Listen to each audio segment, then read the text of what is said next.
basis of our plan is to have the Federal Reserve back in the business of looking at monetary policy and not doing more of these bailouts. The Democrats are pushing a plan now that would actually have kind of a revolving door on this thing, where you have perpetual bailouts. We're saying no more bailouts. Get the government out of that business of picking winners and losers, and let's instead get back to the issue of not creating inflation in the first place.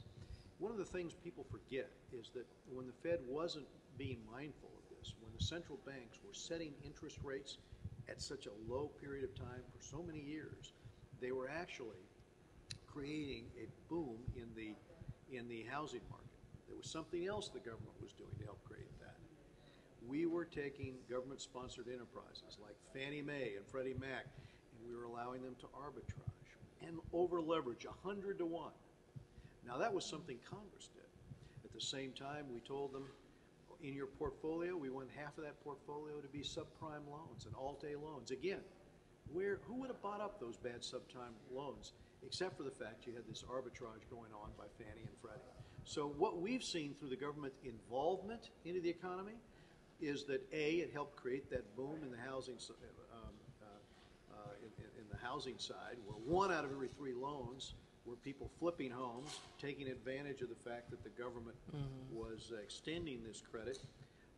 And then second, we see now today these bailouts, which I voted against. And so our legislation says no more bailouts. I think that's a very important position to have right now.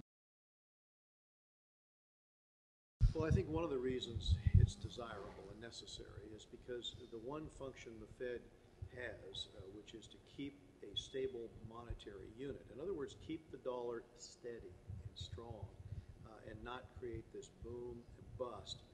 That's not what the Fed has been of late focused on. The Democrats have controlled the Congress for the last 2.5 years, and as a result, we've had the bailout bills go through, we've had subsequent bailouts, and we've got the Fed now involved, along with Treasury, in direct intervention into the economy.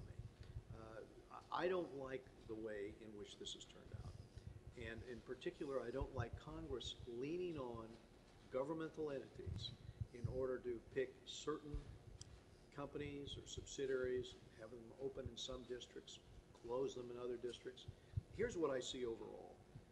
I see the government now controlling or running GM, running Chrysler, the government in so many of these financial institutions like AIG, picking winners and losers in our economy. I see the government now in the energy with cap and trade coming in, and it's going to control that sector of the economy. And now, next week we're going to see the healthcare plan, the government take over healthcare, again, with the government controlling that. Don't you think it's time that we have an audit of what the government's doing with the power we've already given it? Because we've given it power that in ways have been misused in order to create some of the very conundrums we're in today, just as I explained with Fannie and Freddie.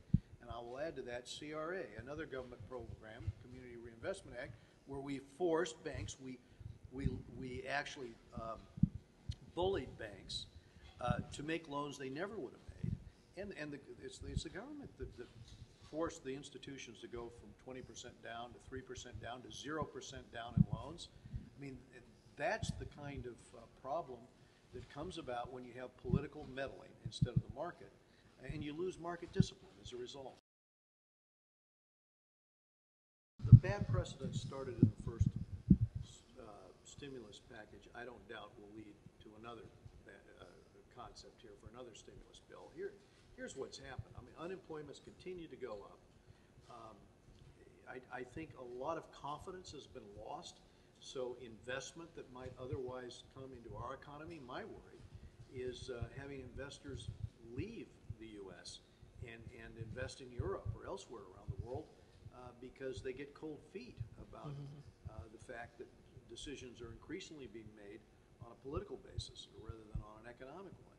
So what I'd like to do is have government return to its proper role. There's one other thing that I think is really a problem here. Every time we have $1 trillion of bailouts, it's not like we have that money in this economy. We are borrowing that from overseas. We're borrowing it from China and other countries. We have to pay that back with interest. When the market sees that we continue to do that and watches deficits, go from 1 trillion to 2 trillion, the perception of the market is that, well, this economy is not going to get healthy again because of the sheer amount of borrowing. And so I think we're digging ourselves into a deeper hole here. And that, again, is why I really hope that we'll return to some measure of fiscal sanity. Let me make another observation. Originally, when I heard this idea of a government stimulus, I thought it was going to go to infrastructure. Less than 6% of this went to infrastructure. It went to expand the size of every government bureaucracy, agency, department. I've looked at the individual increases in government spending in these areas. What we're doing is we're shrinking the private economy and we're expanding the size of the federal government. Again, I don't think that's going to get us out of the problem.